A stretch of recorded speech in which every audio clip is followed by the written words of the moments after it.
श्री स्वामी समर्थ माझी YouTube family. आज बाजारामध्ये खूप छान ताजी वांगी भेटली।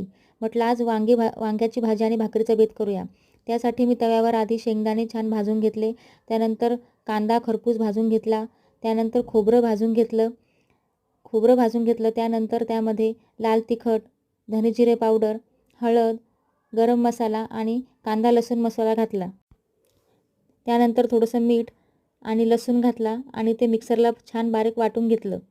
त्यामध्ये पाणी अजिबात घातलं नाही। त्यानंतर वांगी अशा प्रकारे छान चिरून घ्यायची मधोमध आणि ती पाण्यात टाकायची, कारण ती काळी पडतात।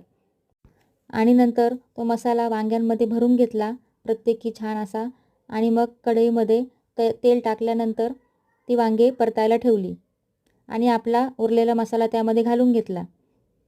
मसाला छान परतून घ्यायचा आणि नंतर पाणी टाकायचं। त्यानंतर कढईवर झाकण ठेवून वांगे चांगली शिजवून घ्यायची आणि आपली भाजी रेडी। तुम्हाला आजचा व्हिडिओ कसा वाटला कमेंटमध्ये नक्की सांगा आणि लाईक आणि सबस्क्राईब नक्की करा। धन्यवाद।